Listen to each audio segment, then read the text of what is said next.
Good. I want a special thanks to Martin and Danny and Aussie and Tasha and the rest of the GDP family for allowing me the opportunity to speak to you today.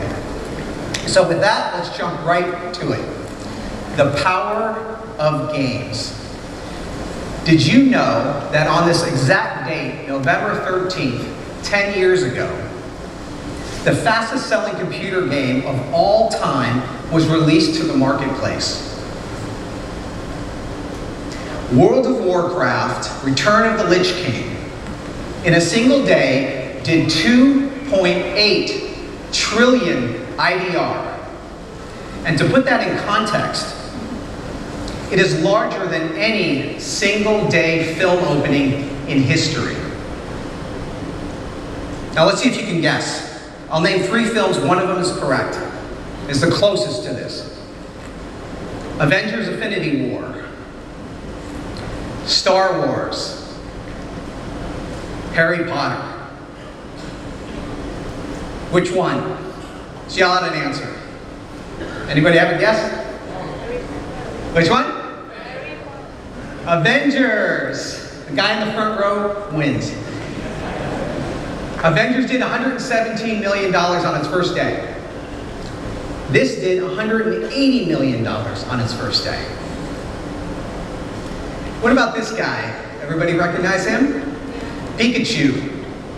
Pikachu popularized augmented reality, and he brought it to the public through a game called Pokemon Go. Pokemon Go was an augmented reality mobile game. You download the app, and you cruised around the physical world, and you're searching, collecting, and catching Pokemon.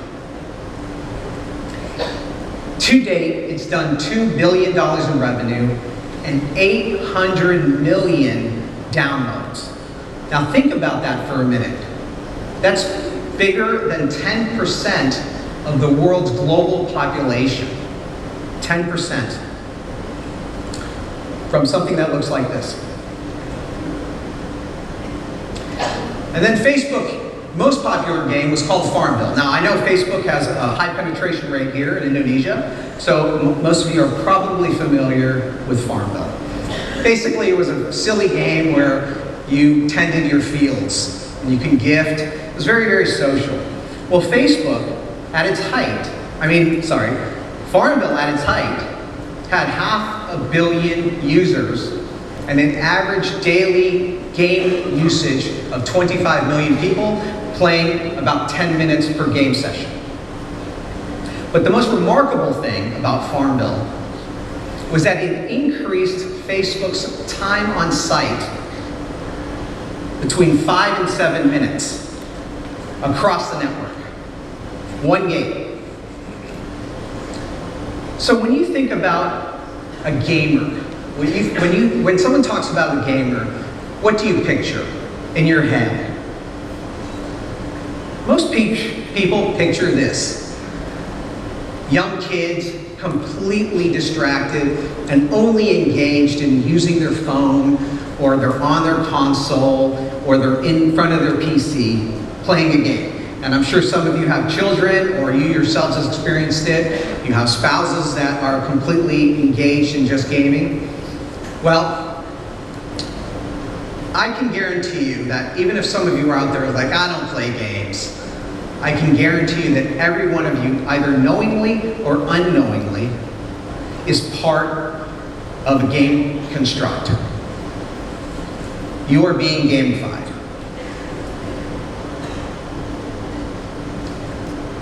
So why might that be? Ever since we stopped running,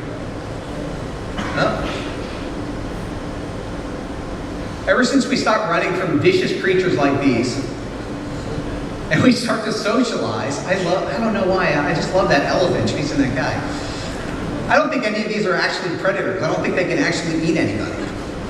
But ever since we stopped worrying about being eaten, way back, when we started to socialize, we actually started to play games. We use games for learning. We use games as a substitution for war. We use games for just to alleviate boredom. It is so part of our human experience that to be human is to play games. So how does it work? Well, it's a little bit of science. I was just having this conversation with my friend Martin in the back. And here's how it goes. Every time you challenge yourself, or someone gives you a challenge, no matter if it's big or small, and you achieve that goal, and you achieve that challenge, you feel good. Your brain releases a little chemical called dopamine. Now I'm being very, very simplistic here. There's a lot of different neurotransmitters in your brain that makes you feel the pleasure. But scientists have said dopamine is actually the pleasure hormone, or the pleasure neurotransmitter, pleasure chemical. And once that's released into your system, you want more of it. We're wired to seek pleasure. And as such, when we do it and we get the dopamine hit in our brain, we want it more. And if we want it more, sometimes we end up needing it. And that's the basis for addiction. How many times have you heard when you talk about your kids and it's a throwaway comment, you're like, oh, my kid is addicted to Pokemon, or is addicted to League of Legends, or my spouse, he plays World of Warcraft 10 hours a day. How many times have you heard that? The reason for that is this little chemical. And that is why gamification works. So what does this have to do with us today? We only have less than 30 minutes, so I'm going to breeze through a lot of examples. So we're going to talk about what is gamification? Does it work?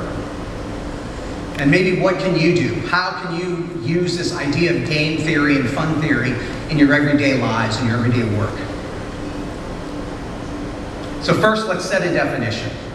The most commonly accepted textbook definition of gamification is you take game design techniques and you apply them to non-gaming context.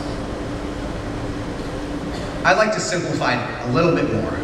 When someone is designing or somebody's creating a game, the ultimate purpose of that is for fun and entertainment. When you're using gamification, the purpose is for engagement. It's to modify behavior. Some might call that manipulative or evil. I just call that being a good marketer or being a good teacher. Now, I know some of you are skeptical. I've heard this a lot. I've done a lot of meetings with C-suite executives, and they all talk about, well, that's not for us. Who plays games? We've tried it before and it really hasn't worked.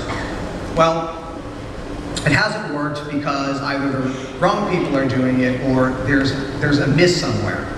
And you're taking different aspects of gaming and you're applying it in the wrong context, and it's just not working because it's a very, very difficult process. I can tell you firsthand that every one of these companies on here, and many, many more, Fortune 500 companies around the globe, are using these techniques more and more and more, especially with the advent of big data, with millennials and digital natives growing up, and they're coming into the workforce. They're coming into the buying, into the buying groups and your purchase groups. They're completely digital. It's a lot easier to utilize these game techniques with a lot of data available, with a lot of behavioral data available to us.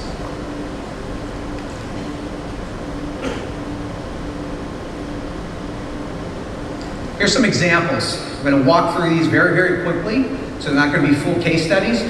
And I've been involved in some of these, so afterwards you can find me if you have more questions about it, and we can just talk about it outside over coffee. This is perhaps one of my favorite examples of a very, very successful project. It's called Sea Hero Quest. It's the gamification of science. And here's how that worked. Deutsche Telekom, sometimes rebranded as T-Mobile. It's a large telecommunications company. They partnered up with a number of data scientists as well as universities with the sole purpose of trying to find a cure for dementia. Dementia that affects millions of people around the world. And they chose to put all of their resources into a game. Take a look.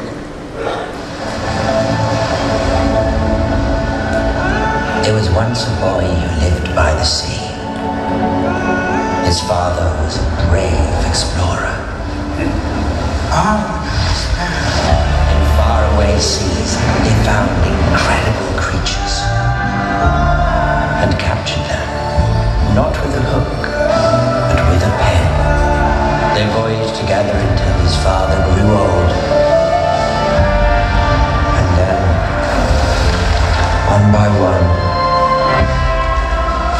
his memories were lost. The boy was now a man, and it was his turn to captain the ship. So he set out once again to find their old friends and bring them back to his beloved sea hero. Just like the boy who saved his father's memories, now you can save the memories of the future. Play Sea Hero Quest, the world's first mobile game where anyone can help scientists fight dementia. The first mobile game to help scientists fight dementia. I wouldn't think that was that kid, sitting in front of a console. This is a truly remarkable thing that they're doing. And let me give you the results up to date. So their biggest problem was gathering data at scale. The data scientists figured out that if they were to create a game and they were to get that successfully distributed and they got people to successfully engage with it, that for every 2 minutes that they played the mobile game, that would equal 5 hours of the same type of research in a laboratory. To date, they have gathered enough data to the equivalent of 12,000 years. When I heard that statistic, I was blown away. So consider for a moment that the use of a game that looks like this, cartoony, but it was fun. It was fun to play, and it had a higher purpose. And that purpose is to cure dementia.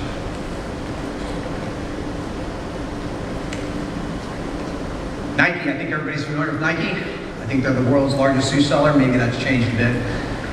They've done something remarkable. They started to gamify fitness.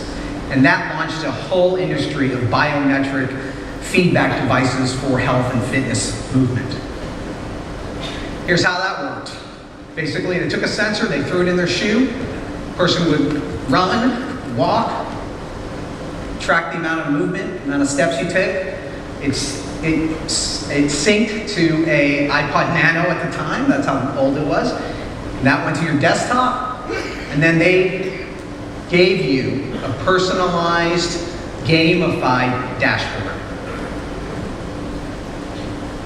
Here's me. These arrows represent some of the gamification design techniques that they put into it. Now, it may look very simple, but at the time, it actually worked and it helped increase engagement. As you can see, I have no streaks. A streak means that you have subsequent days in a row that you've reached your goal. So clearly, I'm not in shape. I'm totally unfit. Here's a prompt here. It says, you missed your goal, keep pushing. Visual progress bar, and of course, a personalized profile. Now the opposite of this is Martin Hartona. He's incredibly fit, right? Martin, I keep pressing the wrong button, I'm sorry. So Martin has a streak of, 14 days. So 2 weeks, he reached his goals. So much so, they get this toothless, smiley-faced emoji. Again, it's just an example of something that was rudimentary, but it was gamified. And it did launch this whole industry around Fitbit and Apple Watch and health apps. And then finally, I told you that people like to collect things. In every single one of those examples I told you, Warcraft, Pokemon, Farmville, collecting was a big part of it. I don't know why, but humans like to collect things. We collect art, I don't know, we collect little trinkets. We just love collecting. So the digital version of collection is a trophy. These are digital trophies that you get for certain activities that are prompted by Nike. This is a Nike Fuel Trophy case. And when you think about this, it's been used forever. Think about our military, right? When you rank up and you get to the next level, you get, I don't know what it is, like gold leafings. Or when you do something heroic, you get a medal. You get recognition. Recognition is a key element to gaming. So what Nike did was they were able to make fitness fun. Now, some people think it's fun to run. I personally don't like running, but the competition was there. And I do love competition. So when I was challenged by my friends, I would definitely go out for a run. Let's transition to something else, Starbucks. I mean, the world's largest purveyor of coffee. What's interesting about Starbucks, they jumped on the mobile bandwagon and they said, we need an app. So several years ago, they decided to make their app a mobile payment application. Now, it had many features, but they tried to market only 2 features. A locator, a store locator, where's my closest Starbucks to me, and a mobile pay wallet. Now, because Starbucks had scale, they were able to get a lot of people to download. Everybody that's done apps before, I'm sure there's several of you out there, it's hard to get somebody to download an app. The biggest problem with an app is you gotta market it for the download, and then the second biggest problem is you gotta get people to actually use it and not just stay on this graveyard of application icons. So Starbucks does this. Neither feature drove engagement. Starbucks mobile payment, it was like this 11 years ago, did 26 million transactions. This is wrong on the slide, so don't take a picture of it. 26 million transactions, which was less than 1% of the total transactions that Starbucks had. Why? Because you could pay with a ton of alternative payment methods. Cash, ATM debit, credit cards, etc. There's no reason to use it up until they gamified it. They created a loyalty program, they created levels, and a loyalty program, just so we all understand, I view that as a complete gaming platform. It has all the elements that you need for a gaming platform. So how does this work? So if you notice the way I came out, I got my friend little Via Villain. I love Dangoon, by the way. I know that's a complete sidetrack there, but I couldn't love it more. Basically, it was a little tiny game within the loyalty program, which is you buy coffee, you collect stars, stars being the virtual currency, you collect enough stars to fill up the cup, and then you go get some free stuff. Very, very simple. Once you fill the cup, you walk in and you get your free coffee. Now here's a little anecdote of how this works. I have a friend, highly educated friend, we're in New York City. He never buys me a thing. He's like cheapest human being on earth. And we're standing in line and he's like, hey dude, I'm gonna buy you coffee. I'm like, all right. I'm shocked, but okay. So then he goes and we order and we wait in line. We get our coffee back. And he reaches out his damn hand. He goes, where's the cash? I said, well, why? Why did you even offer it? He goes, I just wanted to collect my stars. I just wanted to collect my stars to fill his little cup. Now, something silly like that, a grown human being basically saying, I will do that for that reason. Now, maybe some of you are shaking your heads, I'd never do it. Let me put it in a different context. Everybody here, I've been told, are C-suite executives, so you probably travel quite a bit. Have you ever been at the end of the year and you're just waiting for that frequent flyer elite level, and you're like, shit, I'm not gonna fly anymore, it's December. But you want that 1K, in United it's 1K, right? You want the 1K status for the next year. Do you actually buy the plane ticket to kick you over the edge so that you keep the status? It's the same thing.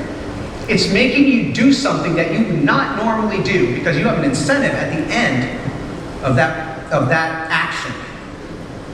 So just give that a thought for a moment. While I get a drink, actually. Sephora. I think there's a Sephora here. I've asked several of the women here that said, yeah, Sephora's great. So, I was in San Francisco with their CMO, and she was lamenting about how difficult it was in the age of Tokopedia and Alibaba and Blibli.com and Amazon. Foot traffic to malls were declining. And because Sephora is primarily an in-mall retailer, their foot traffic was declining. Now, Sephora already had a loyalty program, but it really wasn't working. 90% of all loyalty programs fail for lots of different reasons that we can get into at some other time. But for the purpose of this conversation, they wanted to solve a simple problem, which was how do we increase store traffic utilizing our loyalty program. So what they did was they did one thing, and this one thing changed the loyalty program from being mundane to being successful. And if you look online right now, when you talk about successful retail loyalty programs, Sephora is going to be at the top. And what they did was this. They personalized their communication in such a way that was gamified. Okay? And the one thing they did was they acknowledged people's customers' birthdays. They just said, happy birthday, Sophia, or whatever your name is, and come in to get your free gift. Now, it was not a transactional situation. They didn't say, come and get your, come get 10% off, or, in order to get your free gift, you had to do anything. They just said, come pick up your gift. But they prompted an action. They made sure that in order to get the gift, they weren't going to ship it to you. You had to actually walk into the store and pick it up. And then they did something further, which was genius. I don't know if this was by design or by default, but they ended up allowing the recipient of the gift to choose from several different gifts. Autonomy is another game design principle used to get people more engaged and helping get that dopamine going in your brain. They gave them autonomy. So what did Sephora do? They had a problem. It was to get store traffic in. They used their loyalty program to personalize their message. They personalized their message by acknowledging them, the special people, as their birthday comes up. They gave them a free gift, but they made you to go to the store, take an action in order to get it. And they gave you autonomy to choose from the gifts. Now, if anybody is out there that's ever used this, and they're a greedy insider, you know that these gifts aren't these little, cheap little things, these throwaway gifts. They're actually pretty cool. This is kind of what it looked like. It's just a recap of what I just said. Xerox. I think everybody's familiar with Xerox, and I'm way over time, so I'm going to fly through this. Call center training. Enterprise call center training gamified. Basically, they had a big problem. As Xerox was migrating from a commercial printing business to a service business, they had a lot of call centers. It was very, very difficult to train and very expensive to train call center employees. There was a lot of issues around that. And Xerox was having trouble, so the CHRO, the Chief Human Resource Officer, approaches us and says, what can we do? So we said, let's create a gamified platform. We use augmented reality instead of printed material and mentorship to train people on the phones. And here are the results. There was a 50% reduction time in training from 4 weeks to 2 weeks. There's a 60% annualized cost reduction in training because of the gaming. And the biggest surprise to us was there was a decrease in employee attrition, meaning that their call center employees were happier employees, so they did not quit their jobs. Now, if you're interested in hearing a little bit more detail, because we are going a little over, we can talk about that outside. Energy. This is not Obama's, Mr. President Obama's, next company. I just happen to be a huge fan. O-Power was an energy software company just bought by Oracle. They used gamification to get people to save energy, conserving energy. Their clients were not consumers, their clients were the big energy providers. Now you would think, what does energy have to do with gaming? Well, they did something clever. They basically did what Nike did when they launched Nike Plus. They created a consumer gamified dashboard. If you notice here, what they did was really clever, was they made you compete with your neighbor. And anybody that has a competitive spirit, they want to know how they're doing next to their neighbor. Plus, it's good for them anyways, because it saves them time. So you have an energy company utilizing gamification to reduce energy costs that benefits the consumer anyways. Benefits the consumer, it benefits the energy company, and now benefiting Oracle.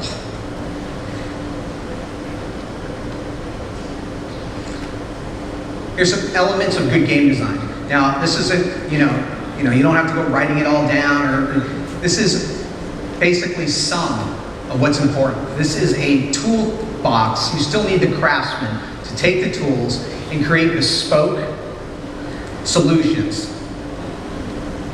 for your own problems, for your company's own issues. But these are some of the key ones. So, quick summary of key points. It's worked in a lot of these cases, but it is hard. It's very difficult to get the fine balance of all of those tools in your tool chest to create something that works. But it is possible. Gamification does work if it's done properly. And again, these are bespoke solutions that need to be crafted to meet your specific need. And if there's anything to remember, it's this. Gamification is about taking something boring or mundane, or what people don't want to do, and you make it enjoyable and fun. And you get that dopamine to release in their brain, and they will keep doing what you want them to do. So if you're anything like me, and if you live in Jakarta, I know the traffic is notorious as being very, very tough. But what if getting to work was fun? The future might look a little something like this.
Gamification is all around us. And one final thought. When we leave here today, let's challenge ourselves to innovate. This whole conference is about transformation. Let's innovate. Let's think about how to use game design principles to improve our work, to build loyalty, to enhance our brands, to teach, and perhaps to change the world one game level at a time. Terima kasih.